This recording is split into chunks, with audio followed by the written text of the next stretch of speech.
Good evening students. இன்னைக்கு 10th தமிழில் பகுதி 3ல் இருக்க சிறுவினாக்கள் தான் பார்க்க போகிறோம். அதில் 3 பார்ட்டாக கேட்பாங்க. 3 பார்ட்லையும் நீங்கள் 2 3 மார்க் கொஷின்ஸ் வந்து அட்டன் பண்ணணும். இதில் ஃபர்ஸ்ட் பார்ட் பார்த்தீங்க அப்படின்னா, நான் கொடுத்துருக்க கொஷின்ஸ் எல்லாம் நல்லா படிச்சுக்கோங்க. அதுலேருந்து ஒரு கொஷின் நீங்கள் எழுதினா போதும். இன்னொரு கொஷின் வந்து பார்த்தீங்கன்னா, அவங்களே ஒரு உரை பற்றி கொடுத்துருப்பாங்க. அந்த பற்றி படிச்சுட்டு கீழே என்ன கொஷின் கேட்டிருக்காங்களோ அதுக்கான ஆன்சர் அந்த பத்திலேயே இருக்கும். நீங்கள் அப்படியே எழுதினீங்கன்னா போதும். ஓகேவா? உங்களுக்கு தெரியலனாலும் அவங்க கொஷின் கேட்டிருக்க வேர்டு எங்கே இருக்கோ அந்த லைன் மட்டும் அப்படியே தூக்கி எழுதி வச்சிருங்க. ஓகேவா? அடுத்து செகண்ட் பார்ட்டை பொறுத்த வரைக்கும் ஒரு மனப்பாட பாட்டு, இன்னொரு கொஷின் நீ கொடுத்துருக்கிறதுல ஏதாவது ஒரு கொஸ்டின் கண்டிப்பா வந்துடும், நீங்க எழுதிக்கலாம். ஓகேவா? அடுத்து தேர்ட் பார்ட் வந்து பாத்தீங்க அப்படின்னா, அதுல ஒரு கொஸ்டின் நீ எழுதுற மாதிரி இருக்கும். இன்னொரு கொஸ்டின் வந்து பாத்தீங்கன்னா அழகீட்டு வாய்ப்பாடு கேட்பாங்க. அது அடுத்து நெக்ஸ்ட் நான் சொல்லி கொடுக்குறேன் அந்த அழகீட்டு வாய்ப்பாடு எப்படி எழுதுறதுன்னு. அடுத்து தேர்ட் வந்து பாத்தீங்கன்னா அணியும் கேட்டிருப்பாங்க. நம்ம புக்ல ஒரு 5 வகையான அணி இருக்கு. அந்த 5 அணியும் படிச்சிட்டீங்க அப்படின்னா கண்டிப்பா இதை எழுதிக்கலாம். ஓகேவா? ஸோ மனப்பாட பாட்டு, அணி, அழகீட்டு வாய்ப்பாடு இந்த 3ம் தெரியணும். ப்ளஸ் இந்த கொஸ்டின்ஸ் எல்லாம் தெரியணும். ஓகேவா? இதை படிச்சிங்கனாவே நீங்கள் வந்து 6 3 மார்க் கொஸ்டினும் அட்டன் பண்ணிடலாம். 18 மார்க் ஈஸியாக வாங்கிடலாம். அழகீட்டு வாய்ப்பாடு எப்படி போடுறது, எப்படி எழுதுறது அப்படிங்கிறத நெக்ஸ்ட் பார்க்கலாம். இப்போ அழகீட்டு வாய்ப்பாடு பார்க்கலாம். இதை பொறுத்த வரைக்கும் இப்போ நான் இந்த ஸ்க்ரீனில் தெரியுது பார்த்தீங்களா, இந்த வாய்ப்பாடு தெரிஞ்சால் மட்டும்தான் உங்களால் அழகீட்டு வாய்ப்பாடு போக முடியும். ஓகேவா? இப்போ ஃபஸ்ட்டு நேர்னா என்ன, நிறைனா என்னன்னு தெரியணும். நேர் அப்படின்னா ஒரே ஒரு குறில் எழுத்து, கா, கா, சா அந்த மாதிரி. அப்புறம் கு, கு, சு, அப்புறம் கே, இந்த மாதிரி எல்லாம் வர்றது எல்லாமே குரில் எழுத்து. ஓகேவா? ஸோ குரில் எழுத்து, அதுக்கப்புறம் ஒரே ஒரு நெடில் எழுத்து தனியாக கூட இருக்கலாம். ஒரு குரில் எழுத்து மட்டுமோ இல்லை ஒரு நெடில் எழுத்து மட்டுமோ இருக்கலாம். அடுத்து வந்து பார்த்தீங்கன்னா ஒரு குரில் ப்ளஸ் ஒற்றுனா புள்ளி வச்ச எழுத்து, இக்குங்கெல்லாம் இருக்கு இல்லையா, அந்த எழுத்து. ஸோ ஒரே ஒரு குரில் இருக்கலாம், இல்லை அது கூட சேர்த்து ஒரு ஒற்று இருக்கலாம். ஒரே ஒரு நெடில் இருக்கலாம், இல்லைனா அது கூட சேர்த்து ஒரு ஒற்று இருக்கலாம். இது எல்லாம் நேரில் வரும். ஓகேவா? அடுத்து நிறை பாருங்க. அதை தவிர இது இருக்கிறது எல்லாமே நிறை தான். ஆனால் மெயினாக பார்த்தீங்கன்னா ஒரு குரில், ஒரு சரி 2 குரில், அடுத்து 2 குரில் கூட ஒரு ஒற்று எழுத்து. ஓகேவா? நான் எக்ஸாம்பிள் எழுதியிருக்க பாருங்க. பா இல்ல 2 குரில் எழுத்து. அதுக்கப்புறம் என்ன இருக்கணும், அந்த 2 குரில் கூட ஒரு ஒற்று இருக்கலாம். 2 நெடில் எப்பயுமே வராது. ஓகேவா? அடுத்து என்ன கொடுத்துருக்காங்க, ஒரு குரில் கூட ஒரு நெடில் இருக்கலாம். அதே மாதிரி ஒரு குரில் ஒரு நெடில் ஒற்று இருக்கலாம். ஓகேவா? ஈஸியாக ஞாபகம் வச்சுக்கோங்க. 2 குரில் அது கூட ஒரு ஒற்று இருக்கலாம். ஒரு குரில் நெடில் ஒரு ஒற்று இருக்கலாம். ஓகேவா? இதெல்லாம் நிறை. அடுத்து வந்து பார்த்தீங்கன்னா அந்த லாஸ்ட் 7 சீரில் லாஸ்ட் சீருக்கு மட்டும் நேர் மட்டும் வந்தால் அது வந்து நாள் அப்படின்னு சொல்லுவோம். நிறை மட்டும் வந்தால் மலர் அப்படின்னு சொல்லுவோம். நேர் வந்து நேர், அதாவது நேர் ப்ளஸ் நேர் அப்படி இருந்தால் காசு. அதே நிறை ப்ளஸ் நேர் அப்படி இருந்துச்சுன்னா அது வந்து பிறப்பு அப்படின்னு சொல்லுவோம். ஓகேவா? அடுத்து இந்த வாய்ப்பாடு பாருங்க. இப்போ நம்ம ஒரு வார்த்தையை பிரிக்கிறோம் அப்படின்னா ஒரே ஒரு நேரோ நிறை மட்டும் வராது, 2 வரலாம் 3 வரலாம். ஸோ 2 வரதெல்லாம் இப்போ கொடுத்துருக்க மாதிரி நேர் நேர் அப்படின்னா தேமா, நிறை நேர் புளிமா, நிறை நிறை கருவிலம், நேர் நிறை கோவிலம். இதை மெமரைஸ் பண்ணிக்கோங்க. இது கூடயே 3 வருதுன்னு வச்சுப்போம். 3ஆ பிரிக்கிறோம் ஒரு வேர்டையே. ஸோ நேர் ப்ளஸ் நேர், மறுபடியும் ஒரு நேர் வந்துச்சுன்னா அதுக்கு பேர் தேமாங்காய். அதுவே நிறை வந்துச்சு அப்படின்னா அதுக்கு பேர் என்ன சொல்றது, தேமாங்கனி அப்படின்னு சொல்லுவோம். ஓகேவா? 2 வாரத்துக்கு உங்களுக்கு தெரியும். நேர் நேர் தேமா, நிறை நேர் புளிமா, நிறை நிறை கருவிலம், நேர் நிறை கோவிலம். இது எழுதிடுவீங்களா? அது கூட இப்போ நேர் நேர் கூட இன்னொரு நேர் வந்துச்சுன்னா என்ன எழுதணும், தேமாங்காய். அதுவே நேர் நேர் கூட இன்னொரு நிறை வந்துச்சுன்னா என்ன எழுதணும், கனி, தேமாங்கனி. அதே மாதிரி தான் மற்றதும். சரியா? ஸோ 3ஆவதா வர வேர்டு நேரா இருந்தா அது வந்து காய்னு முடியணும், நிறையா இருந்தா கனி அப்படின்னு முடியணும். ஓகேவா? நெக்ஸ்ட் ஒரு எக்ஸாம்பிள் பார்க்கலாமா? இந்த எக்ஸாம்பிள் பாருங்க. உலகத்தோடொட்ட ஒழுகல் பலகற்றும் கல்லார் அறிவிலாதார். இந்த மாதிரி 7 சீர் பிரிச்சு கொடுத்துருக்காங்களா? நீ முதல்ல லைன் பை லைனா எல்லாத்தையும் எழுதிக்கும். உலகத்தோ, அப்புறம் இந்த டொட்டை, ஒழுகல், பலகற்றும் அந்த மாதிரி தனித்தனியா பிரிச்சு எழுதிக்க. ஒவ்வொரு இடத்துக்கும் நடுவில் கொஞ்சம் கேப் விடுங்க. அப்பதான் இந்த லைன் பிரிக்க தெரியும் உங்களுக்கு. அதுக்காக பிரிக்கிறது தெரியும் அதுக்காக. ஸோ இப்போ பாருங்க, ஃபர்ஸ்ட் ஊ குரில் எழுத்து.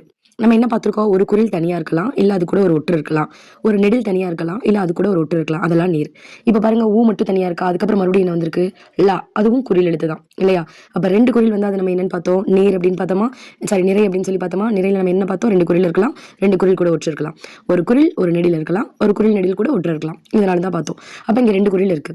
3ஆவதா பாரு, 2 குரில் கூட ஒற்று இருந்தாலும் அது நிறை தானே. ஆனால் இங்கே 3ஆவதா பாரு ஒற்று இருக்கா, இல்லை, மறுபடியும் ஒரு குரில் வருது. 3 குரில் எல்லாம் 3 எழுத்துலாம் ஒன்றா சேராது. சரியா? அதனால நீ என்ன பண்ணு, அதாவது 3 எழுத்து சேராதுன்னா 2 குரில் கூட ஒற்று தான் சேரும். இப்போ மறுபடியும் குரில் வந்து சேராது. 3 குரில்ங்கிறது சாத்தியமே கிடையாது. அப்போ அந்த 2 குரிலோட ஒரு கட் பண்ணிடுங்க, ஒரு லைன் போட்டுருங்க. ஓகேவா? அதை நம்ம என்ன எழுதுவோம், நிறைன்னு எழுதுவோம். நிறை எழுதியாச்சு. அடுத்து பாருங்க, கா, ஒரே ஒரு குரில், பக்கத்தில் ஒரு புள்ளி வச்ச எழுத்து வந்துருச்சு. அப்போ குரில் ஒற்றுனா அது என்னன்னு தெரியும் உங்களுக்கு, நேர் அப்படின்னு தெரியும். அடுத்து லாஸ்டா பாருங்க, தோ, நெடில் எழுத்து. நெடில் எழுத்து தனியா வந்து அது என்னது, நேர். நிறை நேர்னா புளிமா. இப்போ நமக்கு என்ன வந்திருக்கு, ஃபர்ஸ்ட்ல நிறை நேர் நேர்னு வந்திருக்கு. அப்போ அதை நம்ம என்ன எழுதுவோம், புளிமாங்காய். ஓகேவா? அடுத்தது அதே மாதிரி தான், டோ இட். டோங்கிறது குரில் எழுத்து, இட்டு புள்ளி வச்ச எழுத்து வந்துருச்சு. குரில் பிளஸ் ஒற்று அப்படின்னா நேர். டாங்கிறது ஒரே ஒரு குரில் எழுத்து, அதுவும் நேர் தான். நேர் நேர் தேய்மா. அடுத்து 3ஆவதா பாருங்க, ஒழு, ஓ குரில் எழுத்து, லு குரில் எழுத்து. 2 குரில் வந்தா நிறை. அடுத்து பாருங்க, கா, இல். காங்கிறது குரில் எழுத்து, இல் அப்படிங்கிறது புள்ளி வச்ச எழுத்து. ஸோ அது நேர். நிறை நேர் புளிமா. அடுத்த ஃபோர்த்து பாருங்க, ப ல இதுலயே அதே மாதிரி 2 குரில் வந்திருக்கு நிறை. அடுத்து கா இற்று ஒரு குரில் ஒரு ஒற்று நேர். மறுபடியும் ட்ரூ இம் குரில் ஒற்று நேர். இப்போ நிறை நேர்னா புளிமான்னு தெரியும், நேர் சேர்ந்து வந்தாலே காய் தான், புளிமாங்காய். அடுத்தது பாருங்க, கா இல் கல் குரில் ஒற்று, அதுவும் நேர் தான். அடுத்து லா இர் நெடில் ஒற்று, அதுவும் நேர் தான். நேர் நேர் தேமா. அடுத்த லைன் பாருங்க, அரி ஆங்கிறது குரில், ரீங்கிறது குரில், வீங்கிறது குரில். அப்போ 3 குரில் வராது, அதனால 2 குரிலோட கட் பண்ணிருங்க. 2 குரில்னா நிறை. அடுத்து வி லா குரில் நெடில் நிறை. நிறை பிளஸ் நிறை கருவிலம். லாஸ்டா பாருங்க, ஒரு நெடிலும் ஒரு ஒற்று மட்டும் வந்திருக்கு. அது நம்ம என்ன சொல்லுவோம், நேர்னு சொல்லுவோம். நேர்ல முடிஞ்சா என்னது, நாள். லாஸ்டா எழுதணும், நாள் என்னும் வாய்ப்பாட்டில் முடிந்துள்ளது அப்படின்னு சொல்லிட்டு. ஓகேவா?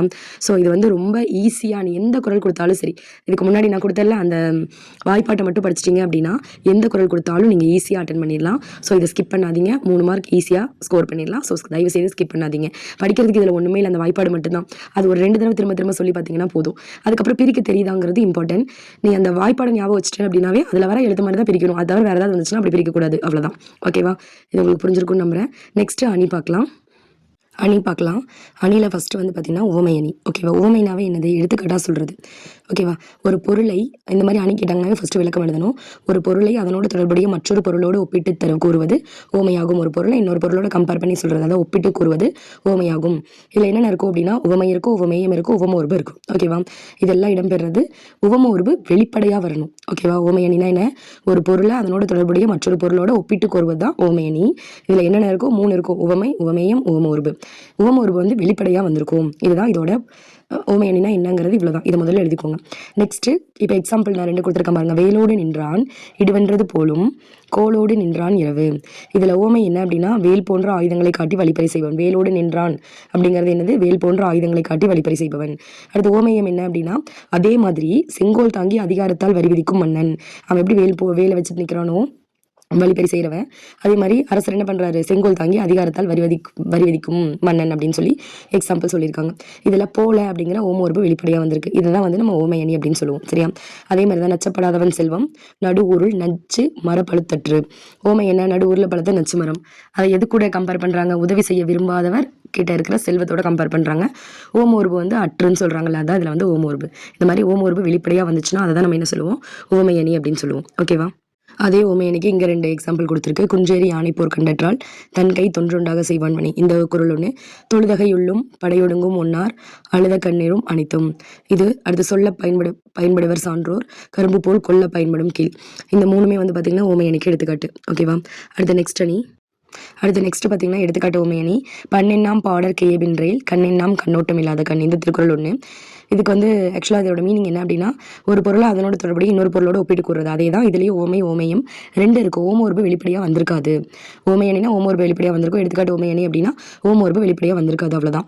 இதில் அணி பொருத்தம் கொடுத்துருக்காங்க பாரு. ஓமை என்ன, பாடலோடு பொருந்தாத இசை.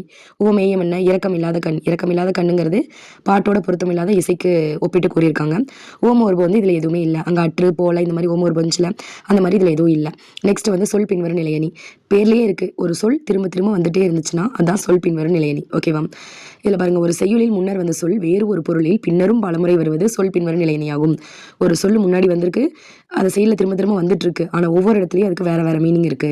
அப்படி இருந்துச்சு அப்படின்னா அது என்னது, சொல் பின்வரும் நிலையணி. பொருள் அல்ல வரை பொருளாக செய்யும் பொருள் அல்லதில்லை பொருள். இதில் பொருளுங்கிற சொல் திரும்ப திரும்ப வருது, ஆனால் வேற வேற பொருளில் வர்றதுனால இது வந்து சொல் பொருள் பின்வரும் நிலையணி எனப்படும். ஓகேவா? நெக்ஸ்ட் நீ பார்த்தீங்க அப்படின்னா சொற்பொருள் பின்வரும் நிலையணி. செயலில் முன்னாடி வந்த சொல் திரும்ப வந்தாலும் அதே பொருளை தான் தரும். அப்படி இருந்துச்சுன்னா சொல் பொருள் பின்வரும் நிலையணி. இதில் பாருங்கள், இன்மையுள் இன்னாத தியாதினின் இன்மையுள் இன்மையே இன்னாதது. இதில் வந்து பார்த்திங்கன்னா இன்மைங்கிற சொல் வந்து திரும்ப திரும்ப வந்துகிட்டே இருக்குது. இன்மைக்கு மீனிங் வந்து பார்த்திங்கன்னா வறுமை. அதே பொருளில் தான் திரும்ப திரும்ப வந்துக்கிட்டே இருக்குது. அதனால இதை சொல் பொருள் பின்வரும் நிலையணி அப்படின்னு சொல்லுவோம். அடுத்து வஞ்ச புகழ்ச்சி அணி. ஒரு செய்யுளில் ஒரு விஷயத்தை புகழ்றது மாதிரி இகழ்றது, அதாவது பழிப்பது, இல்லை பழிப்பது மாதிரி புகழ்றது, இந்த மாதிரி இருக்கிறதா வஞ்ச புகழ்ச்சி அணி அப்படின்னு சொல்கிறோம். ஓகேவா? ஒரு செயலில் ஒன்றை வந்து புகழ்கிற மாதிரி பழிப்பதும், பழிக்கிற மாதிரி அதாவது குறை சொல்கிறதும், இல்லை பழிக்கிற மாதிரி புகழ்றதும், அதுதான் வந்து வஞ்ச புகழ்ச்சி அணின்னு சொல்லுவோம். இங்கே பாருங்கள், தேவர் அணையர் கயவர் அவரும் தான் மேவன செய்துலகலான். தேவர்கள் வந்து தாம் விரும்பும் மேலான செயல்களை செய்தல் போல கயவர்களும் தாம் விரும்பும் கீழ்மையான செயல்களையே செய்வர். இக்குறளில் தேவருக்கு நிகராக கயவரை புகழ்ந்து கூறி பின் பழித்து கூறுவதால் இது வஞ்ச புகழ்ச்சி அணியாகும். தேவரை மாதிரி கயவரை சொல்கிறாங்க, ஒப்பிடுறாங்க, ஆனால் கடைசியில் கையவர் என்ன பண்ணுறாங்க, அவங்க கீழ்த்தனமானவங்க அப்படிங்கிற மாதிரி சொல்லிடுறாங்க. சரியா? இந்த மாதிரி புகழ்ற மாதிரி வந்து இகழ்றதுக்கு பேர் தான் என்னது, வஞ்ச புகழ்ச்சி அணி. அவ்வளோதான். நம்ம புக்கில் இந்த 5 வகையான அணி தான் இருக்குது. இந்த 5லேருந்து கண்டிப்பாக ஒன்று வரதுக்கு நிறைய சான்ஸ் இருக்குது. சான்ஸில் கண்டிப்பாக ஒன்று வரும். அதனால் படிச்சுக்கோங்க.